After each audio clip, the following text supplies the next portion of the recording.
Yeah? Oh, now, welcome to this panel. Today is a great day for 5G Meet.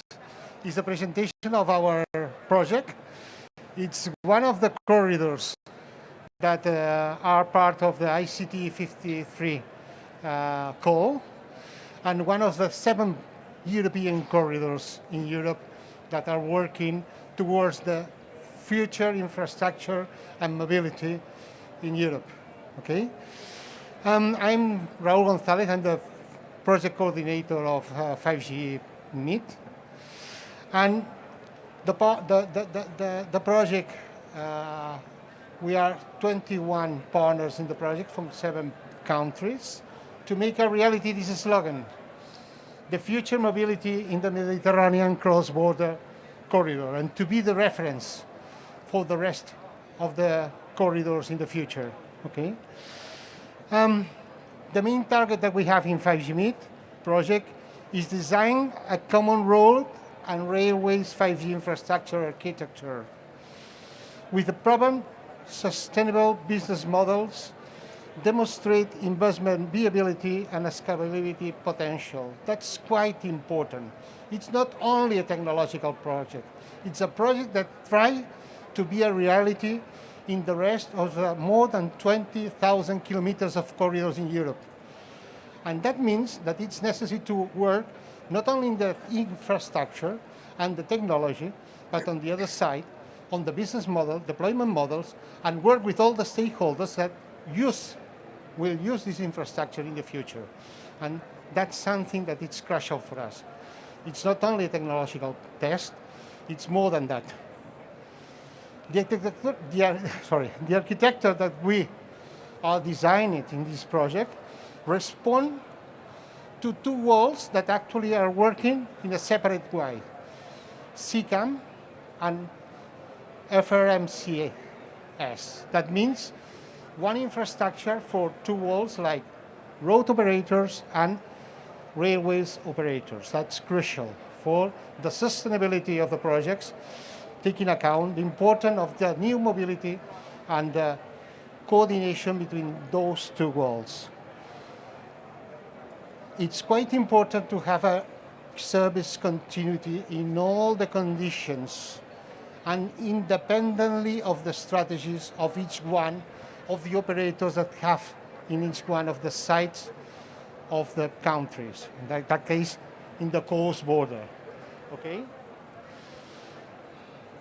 To be more concrete, we will deploy an infrastructure in 65 kilometers between Figueras and Perpignan. But there are several scenarios in these 65 kilometers that makes different this project. The first one, more than 55% of those 65 kilometers are close, the railways and the roads. That means we try to find the biggest synergy as possible from the point of view of the infrastructure, and to share as much as possible the infrastructure and the services between the 2 walls. Basically, to improve the experience to move. Because if the level of automatization of the cars go up to level 4, level 5, the people that is inside those vehicles has the same experience that actually has the people that is in the train. And they need additional services that they haven't got. But at the same time, the vehicles need more services to achieve this level of automatization that we will achieve in the future.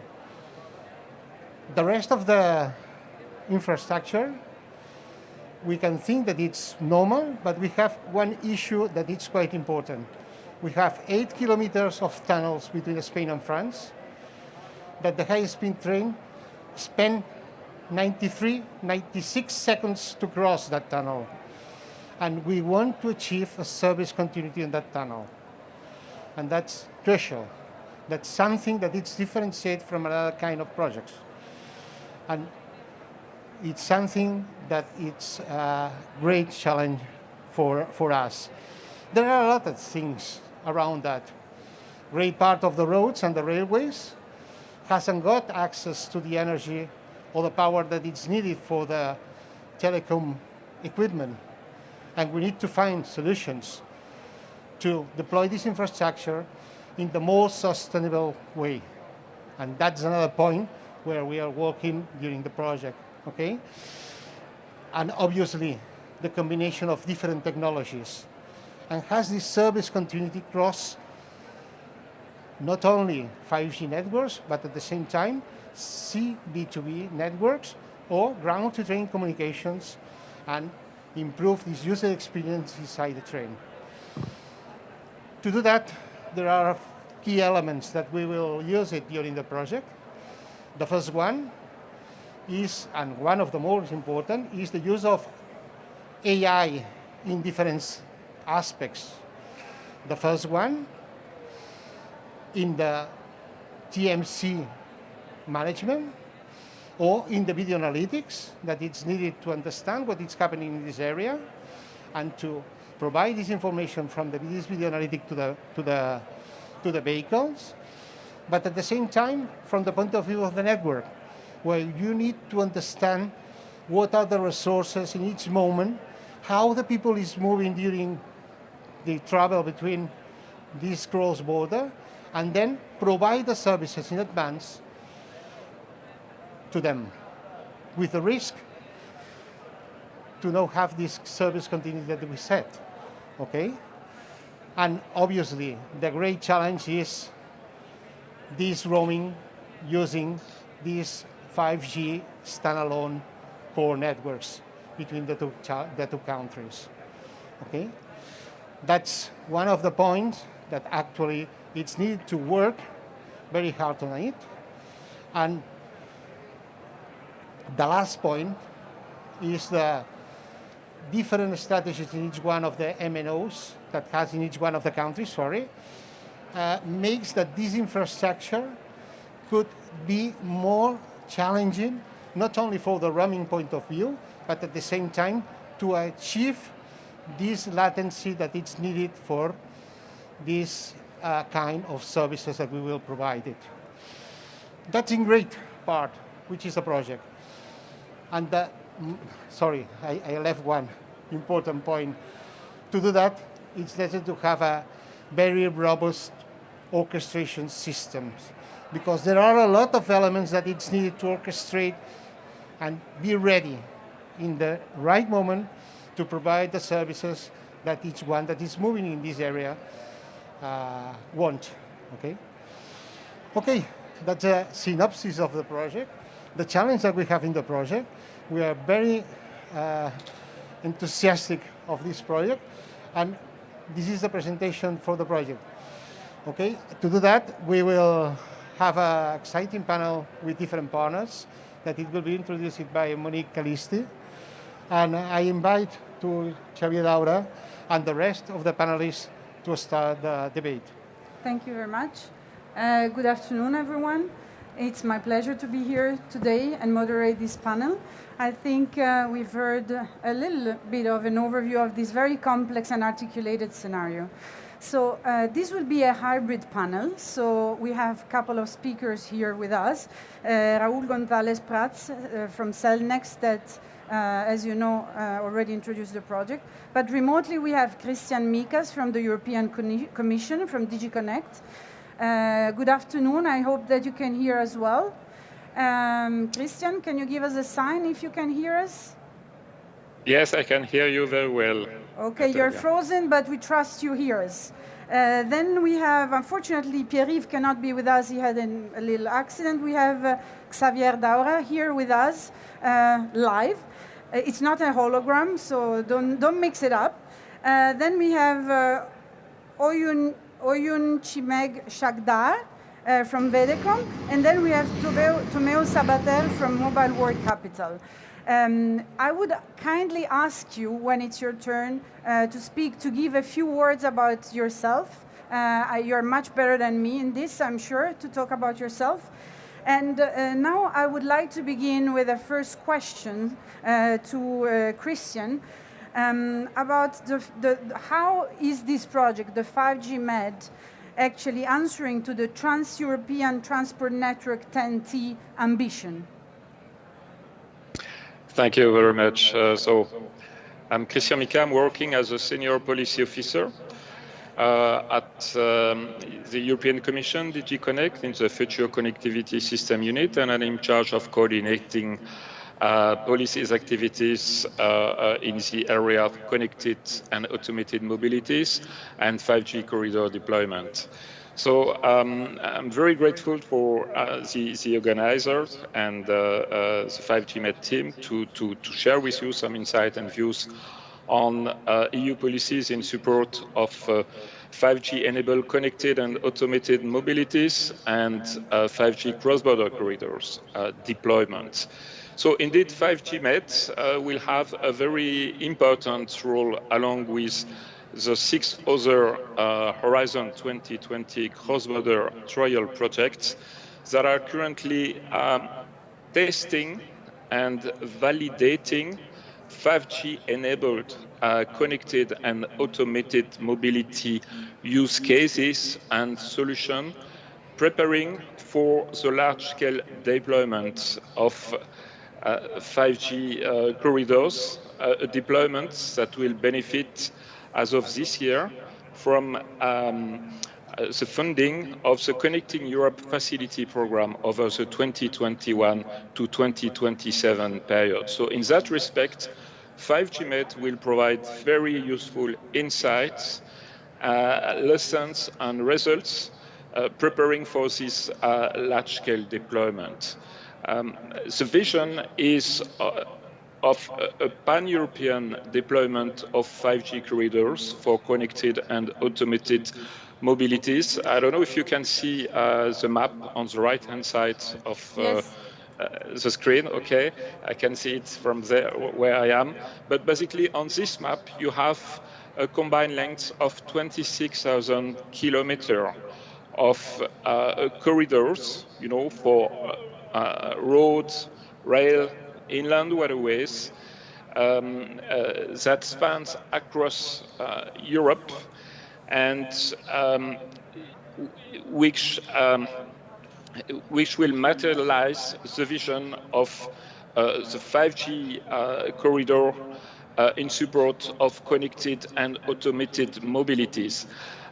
These corridors relies on the map of the 10T corridors, and actually, indeed, some of these corridors in the southern part of Europe go through the border with between France and Spain, but also between Portugal and Spain, and this is precisely where there that two Horizon 2020 cross-border trial projects are taking place.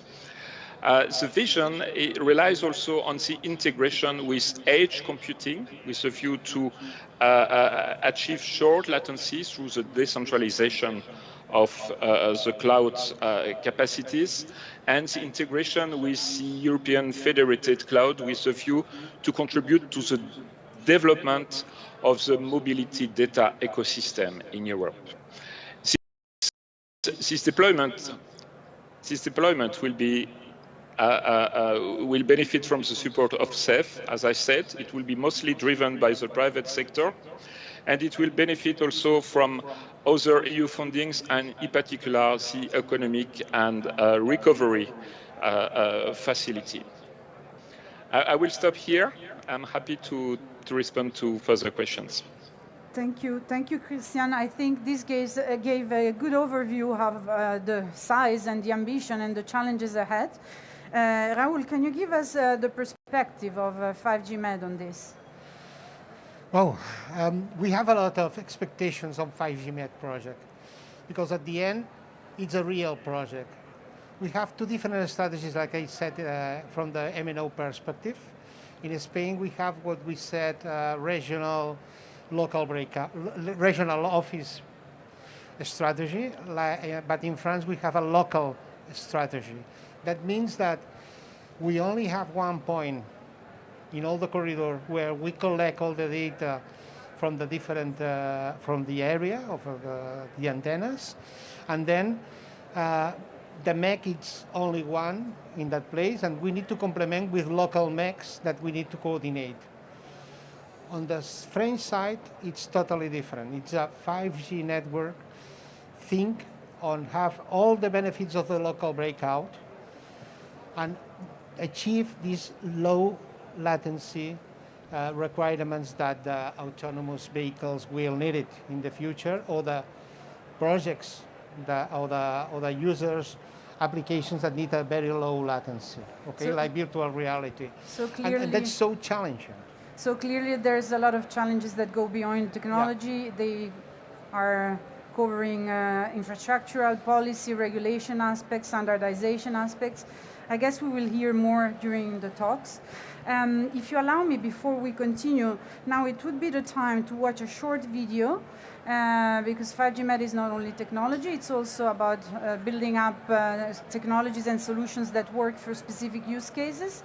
And this short video should should provide an overview of the main use cases of the 5G Med project.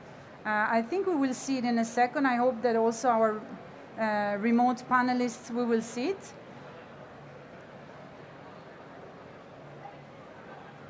Here we go. Beautiful scene.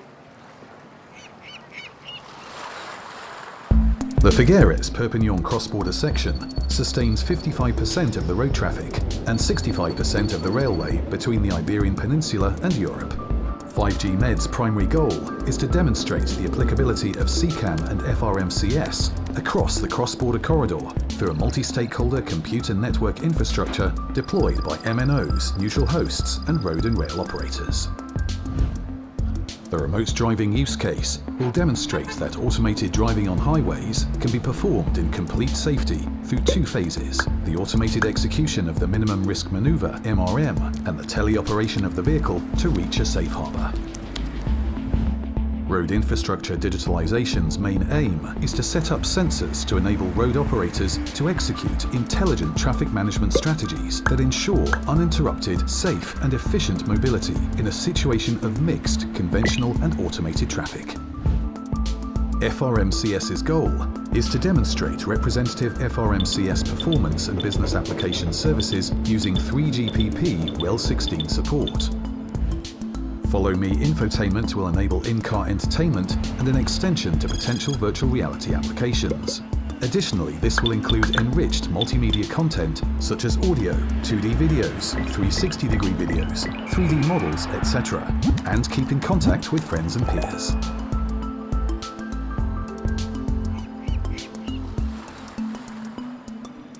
So now that we are back live and we are back to us, I would like to ask Xavier if we can explain us the road deployment challenges that you are facing, that you faced, that are ahead. You can hear me? Yes. Yes. First, Avertis has been working. Closer. Avertis has been working for some years to understand the role of the road operators in this new mobility, in the CCAM mobility. We know that in this long transition period of mixed traffic that we will see connected vehicles, conventional vehicle, automated vehicle, the infrastructure will have a key role. That means that we need to digitalize the infrastructure to support these new connected and automated vehicles. That means that we need to create the new traffic management centers, the new proactive traffic management centers to guarantee the smooth and safety mobility. After several years in projects involved in autonomous mobility, I think that 5G will be the key technology to accelerate this new mobility. I think that the 5G Med project, we are working on developing new technologies that show you that 5G technologies offer many advantages and opportunities in terms of technology and cost. And then if I talk about digitalization, in the 5G Med project, we developed 3 levels of digitalization that we can identify. We have the physical and digital infrastructure. Then we have the MEC digitalization. This is a new management, that this is something new that the 5G offer. technology. Before we didn't exist this new management, and then we have the management in the cloud. No, if we talk about the different technologies in the different levels in 5G MED project, in the physical and digital infrastructure, of course, it's very important to keep the standards of quality, to keep the sensor of the vehicle in the correct way. But digitalization means that we have a high definition map, the dynamic high definition map.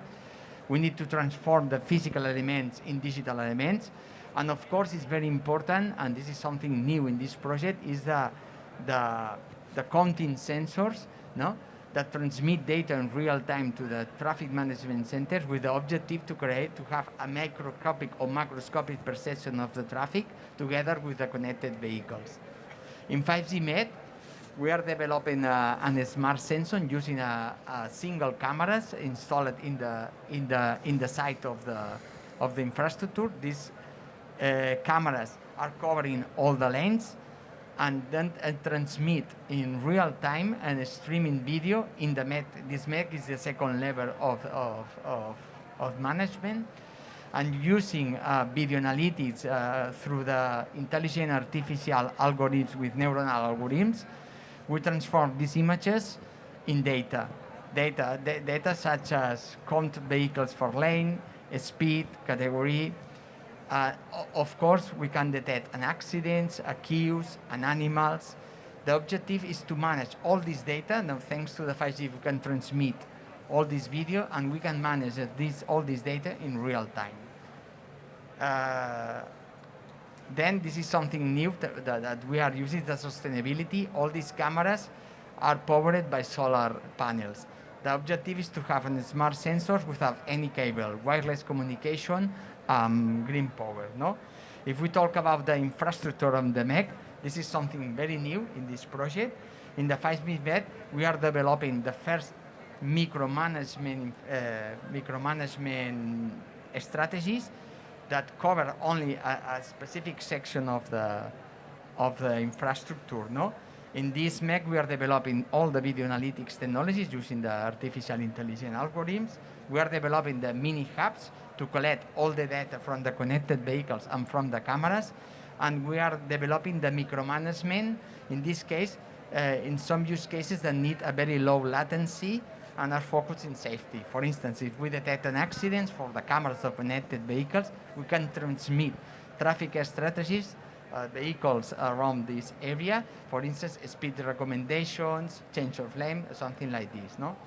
And finally, we have the infrastructure in the cloud, that we are developing the TMC, the global TMC, with a mobility hub, that we collect all the data from the different MECs around the infrastructure and collect the data from the connected vehicles. And then we add external sources, no, to improve this macroscopic vision of the traffic. No? And of course, this is very important, the interoperability in this TMC, the interoperability with the cross-border with friends. No, interoperability about data, communications, and messages. This is something very important. No? To finish, only about the use cases, of course, we have the remote driving, that thanks to the 5G, a camera installed on board of the vehicle, we can teleoperate this vehicle with a telecontrol, but it's very important that we have this macroscopic vision of the traffic, and we can move this vehicle in a safe area. Of course, we talk about digitalization, and finally, the infotainment, no? That we can see a movie or a video game or a series when the vehicle is in autonomous mode. That's all. Sorry, it's a extent. Thank you very much. I think this gives you a feeling of the level of complexity in the project that they are facing. And of course, there is also the old plethora concerning the railways that we are not able, unfortunately, to cover today because Pierre-Yves cannot be with us. But now I think let's continue. Let's give a little bit more details about the objectives of the 5G MED project. Raul, can you tell us a little bit more about the objectives of the project? Yes. What we tried is to build an infrastructure that it could be agnostic for the services. That means that any kind of service will run independently of the 5G infrastructure that you have it, probably with different performance and probably with different business models.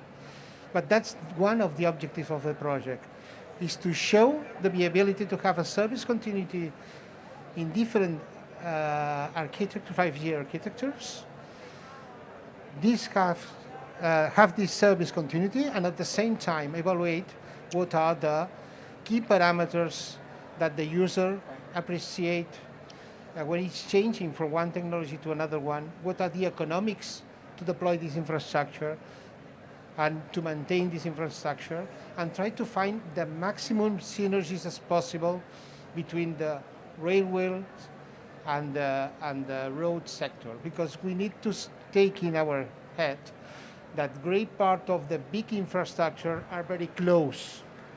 And that means that actually we have two different infrastructure that you need to invest in each one of them, and we need to find the way to have as much as possible a common infrastructure to provide services to the users of that infrastructure.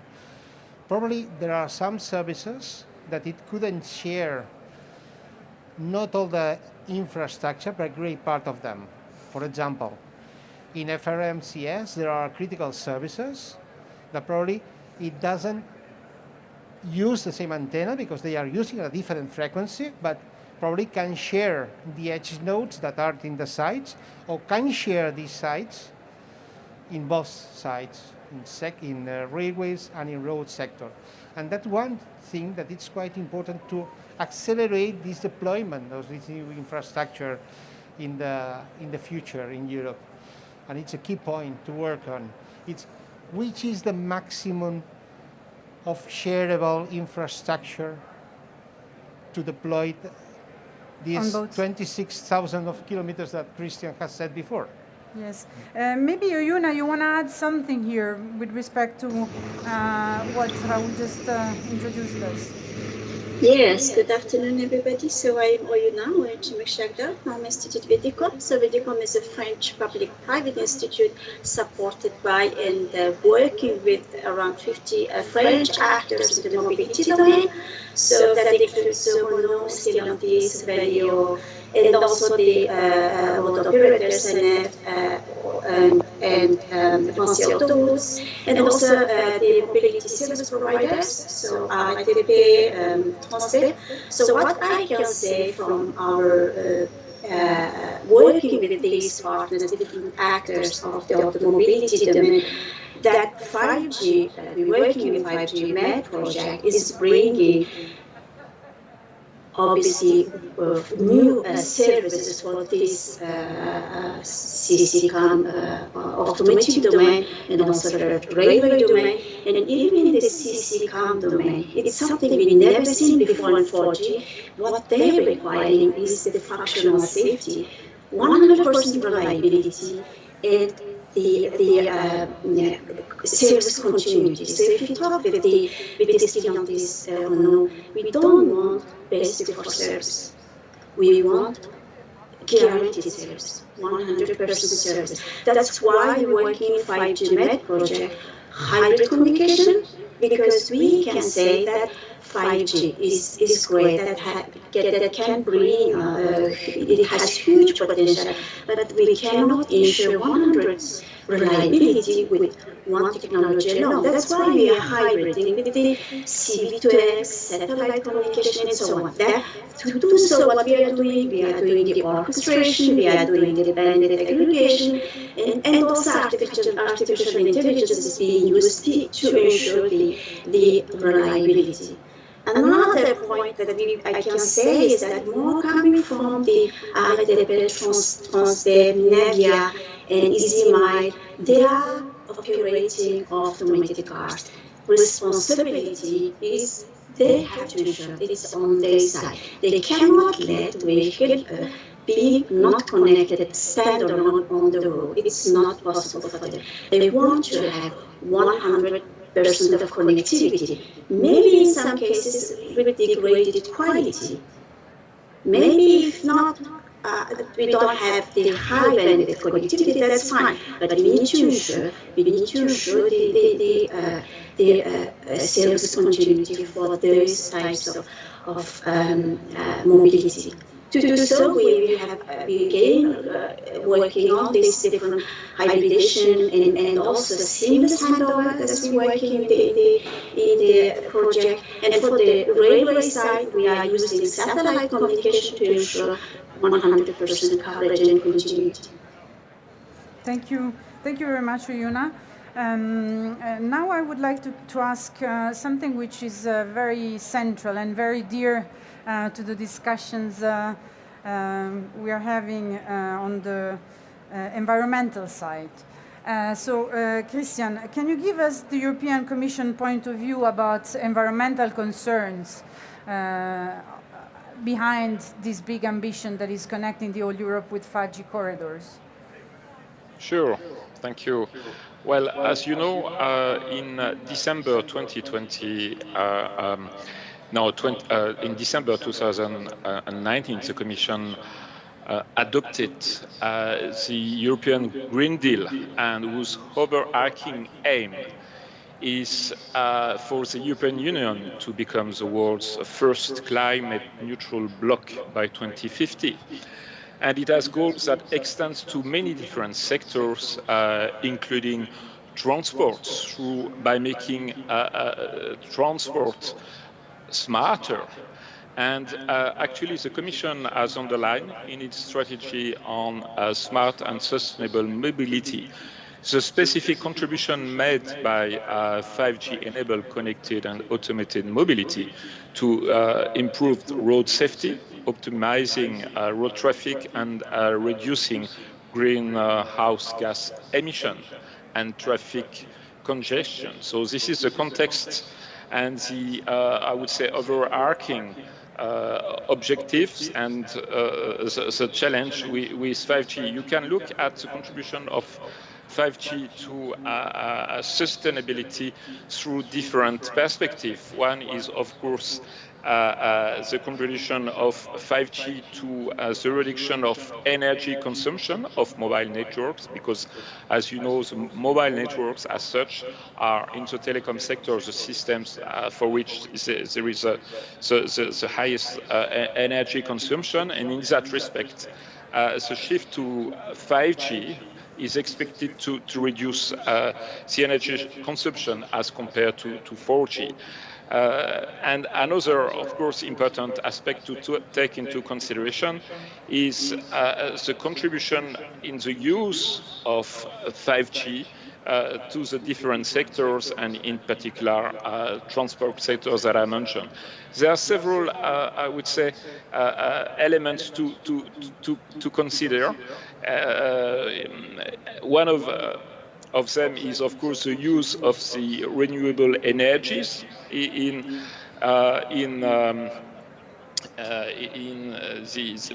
the functioning of mobile communication system, so decommissioning of legacy networks, for instance, or the network sharing. And the Commission is currently as engaged with the stakeholders from the sector, precisely with a view to work on these different objectives. Thank you. Thank you, Christian. Tomeo, we have kept you silent so far. Can you add your view on the main ambition and challenges of the projects? Yeah, hello, good afternoon. My name is Tomeo, and I work at Mobile Capital in the development program, and my role is 5G program manager, where we run the 5G initiative, and which is an initiative focused on MWC Barcelona, the 5G happening in the south of Europe. And our main task is to create an ecosystem around the 5G and to promote the launch of new services based on 5G. So what I can say is that from the end user point of view, the capacities of the 5G technology will allow the creation of new services that will deliver great benefits On one side, the traffic optimization and safety will be highly improved, and thanks to the use of artificial intelligence and the automated driving, that will offer a safer performance of driving, and also with the digitalization of the road infrastructure. And the intelligent traffic management will also bring more efficient mobility. And then on the other side, the edge computing and the superband, which is associated with IT, will create content distribution and will enable new multimedia formats where users can interact in a virtual world and in real time. And this new digital reality will generate new experiences that will offer virtual and immersive content to passengers and drivers, and besides, a seamless service continuity in cross-border transactions will meet the quality of service requirements to deliver advanced applications and services to the passengers. Thank you very much, Tomeo. I would like to come back for a second to the sustainability aspect and ask Raul in particular what's going on from an infrastructural point of view, at the telco network point of view. That's a key point for the sustainability, not only on the environment point of view, but on the other side, on the economical point of view. One of the great costs is the energy that it's needed for each one of the sites to provide services. That means that we need to arrive to each one of the points where it's necessary to communicate with the vehicles or the trains. And on the other side, great part of the roads hasn't got access to this energy. In Spain, at least, it's more than 85% of the roads hasn't access to this road, to this power. That means that you need to build this infrastructure to provide services. We change that. We try to make very smart on the energy consumption, create auto-sustainable sites to provide these communication services, taking as much as possible the benefit of the wireless communications and the auto-generation of the energy that is needed. But there are a lot of challenges on that. You need to manage very well the energy. You need to understand which kind of services you are deploying in each one of the moments in each one of the sites for the people that it's moving there in this area, and change dynamically the service according with the energy consumption, with the needs of the people, and obviously with the service quality that is needed in each one of the moments. Yeah, so we can definitely deploy better the technologies to protect our environment, but on the other hand, we need greening the technologies. Yeah, we need to take into account that if the number of vehicles that is using this kind of communications growth, you need more sites. Sure. And you need to densify the network, the actual networks. And that's where these kind of solutions are important, not only to us to maintain the service, but on the other side, to have a sustainable business model and a sustainable environment. Thank you very much. Thank you very much. It's very important. I think it's central to all of us, the fact that technology is enabling our life in many ways, but without protecting our environment and our planet, it's not going to take us very far, this digital journey. So I think that it's time. I would like to thank all of the speakers, but I would like to ask you, Raul, to summarize what are the main next steps for the project. So what are the main next challenges you're going to face and solve? We have talked about a lot of challenge that we have it, but the first step is to build that challenge, to work in that challenge in the testbed in Paris, in the testbed in the railways very close to the cross-border area, and at the same time here in Castellolí, and build between all the partners the different pieces that it's needed to achieve those challenges that we will have it. That's the great thing that we will do it in the next month and during the next year. Okay, so I guess we're getting close to the end. I would like to thank... Only would like to add something about... Sure, please go closer. The mic has to be closer. Sorry. that about the next step. No, I think that 5G is transforming the cross-border corridor, and I think that we have an important asset that we will have to use for future proposal, for future European project. That this is something that we are working now. Yeah. I think that we have to extend this corridor to increase the digitalization, to increase the communications. And of course, for me, it's important too, the knowledge. We have a group of French and Spanish company that we can offer this knowledge, not only the infrastructure and the knowledge. And I think that, in my personal opinion, that the Mediterranean corridor will be for me, can be in the south of Europe, the main infrastructure for testing this new mobility. So thanks a lot for clarifying these final aspects. I would like to thank all the speakers, also the ones that are semi-frozen in our screen. We know you are very awake, but we see you somehow in a semi-frozen modality. Here in Barcelona it's quite warm, and I wish you all a very nice follow-up for this strange, very strange event, but very happy to be here with you. To connect people, not only to connect technologies. And I think this is one of the main challenges that the 5G Med project is trying to address. There's many aspects related to infrastructure, related to technologies, related to software orchestration, data portability. And I think you have quite an important job to do for making sure that we stay connected also beyond work and business life. So thanks a lot to everyone here.